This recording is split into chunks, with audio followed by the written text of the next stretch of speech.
Gun Talk, brought to you by Sauer, Nighthawk Custom,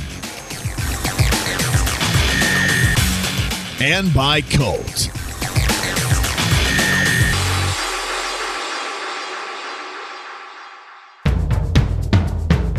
Any good hunting rifle and a flat shooting cartridge can handle long shots if the shooter is up to it. The principles behind accurate, precision shooting can actually be applied to hunting. And this is my personal hunting rifle. It's a 280 Remington, pretty standard bolt-action gun. But we've actually been shooting this and hitting targets at pretty long distances. Destin, one of the things that hunters are going to have with them to get a rest is a pack. Exactly, Ryan. You know, you can take a standard out-of-the-box rifle and still reach out and touch targets at a long range. You know, having that good supported shooting platform is definitely key. And now we're just going to discuss some of the finer points on how to correctly use that support and get those effective for shots downrange. So what we don't want to do is we don't want to affect the harmonic whip on a free-floating barrel, which basically the barrel will have upward action as that round goes down, and that creates a small harmonic whip. That's right. It's like a tuning fork. If you were to hit it, if you were to touch that tuning fork halfway through, it would stop. Right. The same thing, you want to let that barrel naturally flow to where it doesn't impede the round actually discharging through that barrel. So putting it way down here like this, where the barrel is actually touching the pack, or even worse, touching a hard object like a tree stand is terrible, right? Right, yeah. You don't want to rest the barrel on tree limbs. The stock itself is fine, but what we don't want to do is actually putting pressure down on that barrel, and it's going to slightly cant that barrel up or offset it, and it's going to throw your rounds off every time. We all get that buck fever, and you know, it's like, man, I missed that shot, but if you really look at it, you possibly could have been impeding the barrel, and it wasn't necessarily you. Right. Where do you want this hand to be?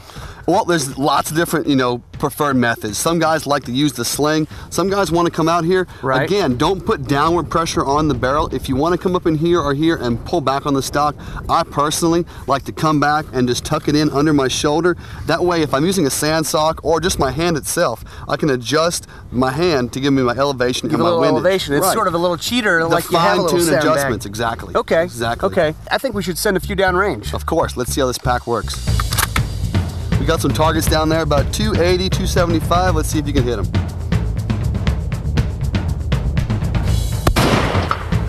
And then maybe a little further? Yep, we got one going out about 400 out there. Let's see if you can hit that. You might have to hold just a little high. Okay.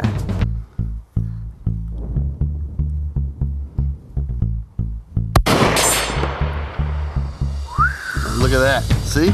You apply the basic fundamentals, correctly use the platform that you're trying to shoot off of, and you get shots on target every time.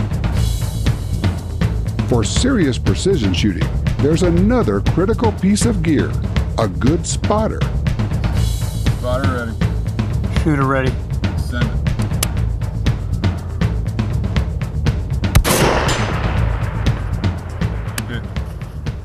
We're going to take long-range shooting one step further, and now we're going to implement a spotter into the mix.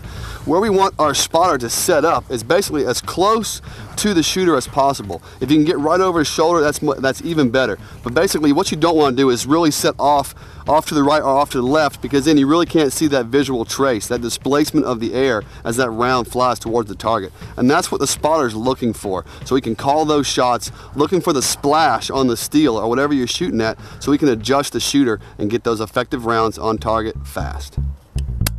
Shooter ready. Send it. Hit.